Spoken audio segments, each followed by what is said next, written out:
Então agora eu vou entrar com um espetáculo, né, que é o nome aí da palestra, que é um termo que não sei se surgiu com Debord, mas foi sistematizado por Debord. O Guy Debord, ele é um filósofo francês e ele escreveu esse livro que chama A Sociedade do Espetáculo. Ele escreveu em 92, é um pouco antigo, né? Mas essa edição de 2017 vem escrito assim, 60 anos depois, mais atual do que nunca.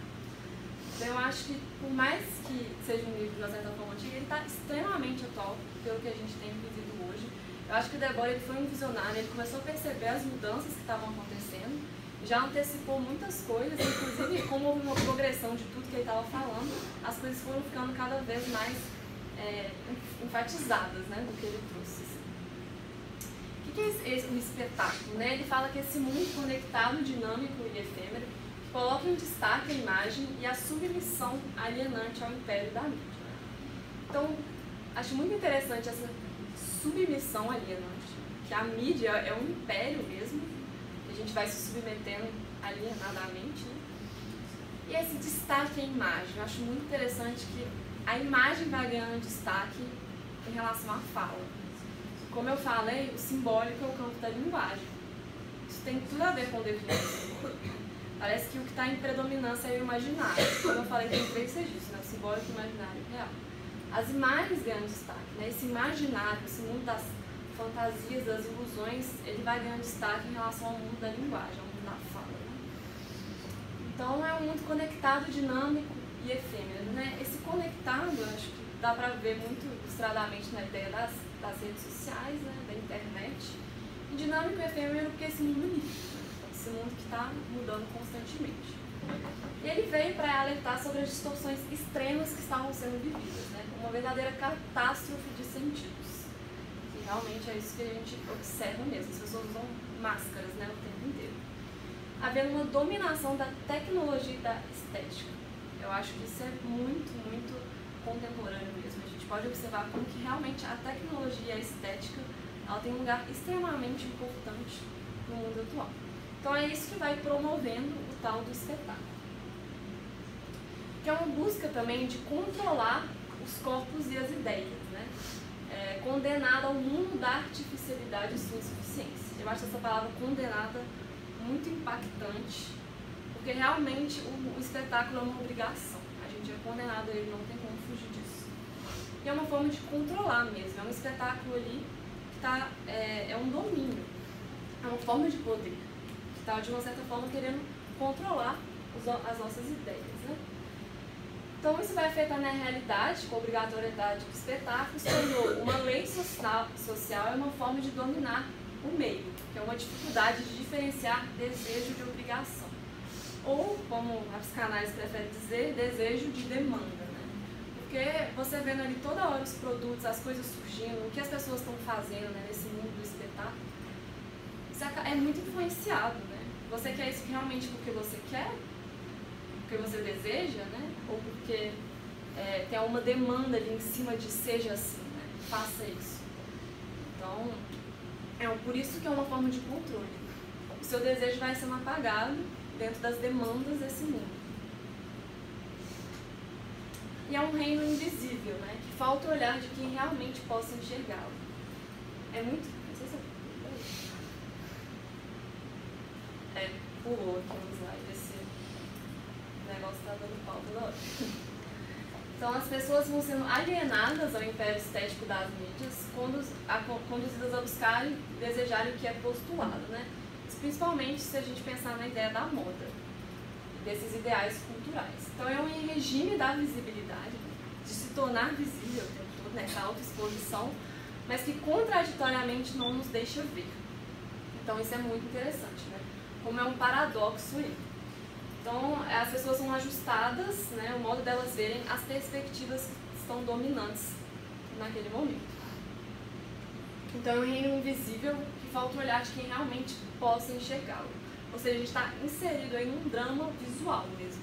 Uma impenetrável selva de imagens, porque é um lugar cheio de máscaras, né? Então há uma necessidade aí de ir além do que é visível para interpretar o que se vê. é esse véu, essa superficialidade que precisa ser atravessada. Então a vida das pessoas também foi sendo construída como uma obra de arte, que se articula muito com essa ideia do show do eu. As pessoas querem moldar a sua vida como se fosse uma obra de arte. O que está ligado a essa lógica científica, né, um pouco de sujeitos perfeitos. Pulou aqui outro slide. Voltando, tem uma prática de devoção aí para conectar, né, um pouco a lógica capitalista científica. Tem uma prática de devoção nesse espetáculo também ligada à ideia de consumo de objetos, eventos, de imagens. Acho até muito interessante essa ideia de consumo de imagens, que ela acontece mesmo. Está ligada a essa lógica capitalista, né, de consumo de objetos.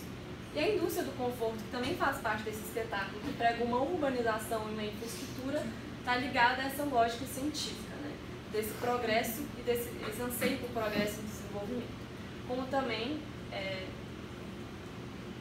Como também está ligada à lógica científica que eu falei da ideia, né, do show do eu, dessa moldar a sua identidade como se fosse uma obra de arte.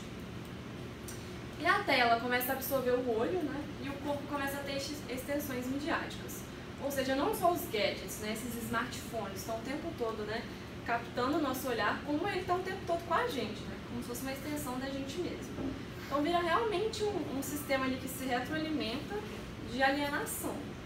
São doses introjetadas o tempo todo de gozo e de consumo prometido, né, desse espetáculo.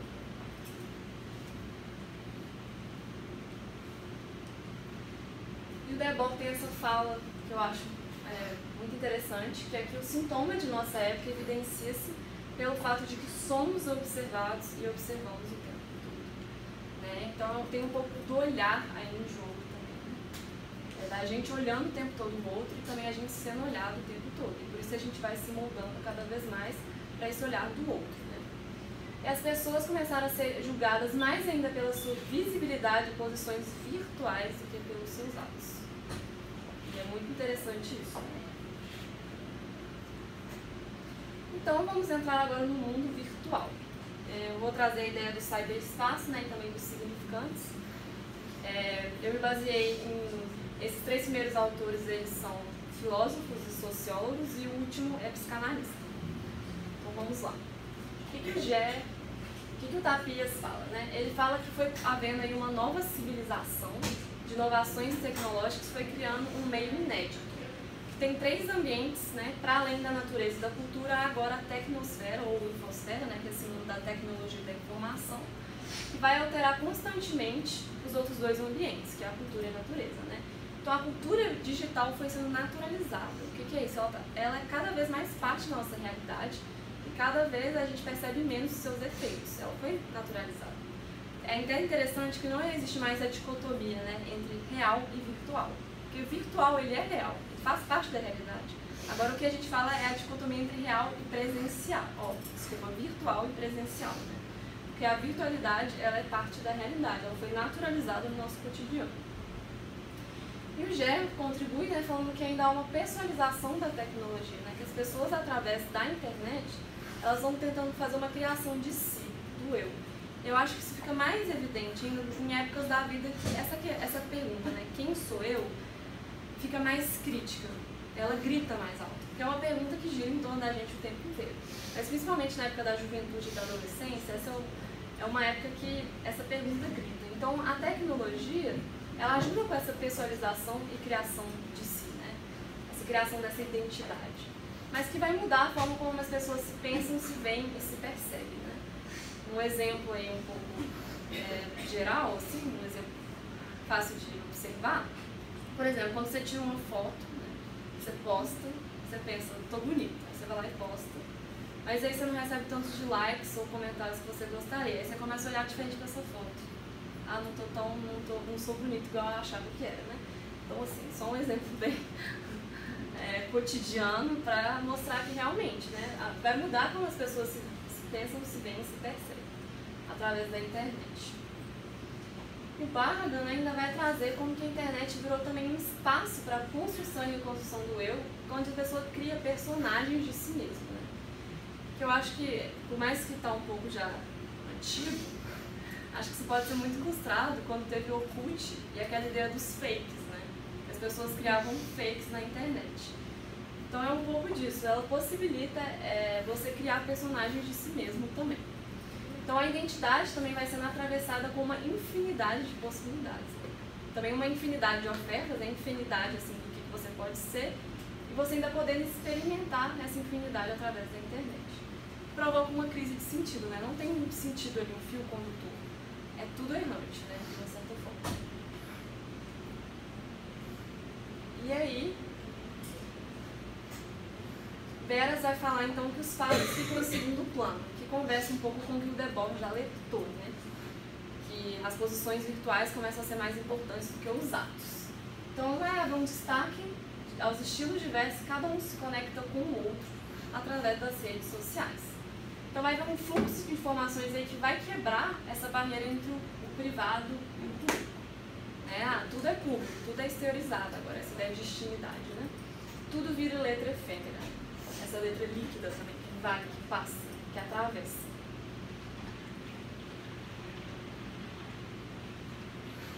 E ele fala aí de novos significantes que foram surgindo, né? Significantes está essa ideia da linguagem, né? É algo que está ali na linguagem que esse novo mundo traz. E Lacan já dizia que o inconsciente é estruturado como uma linguagem.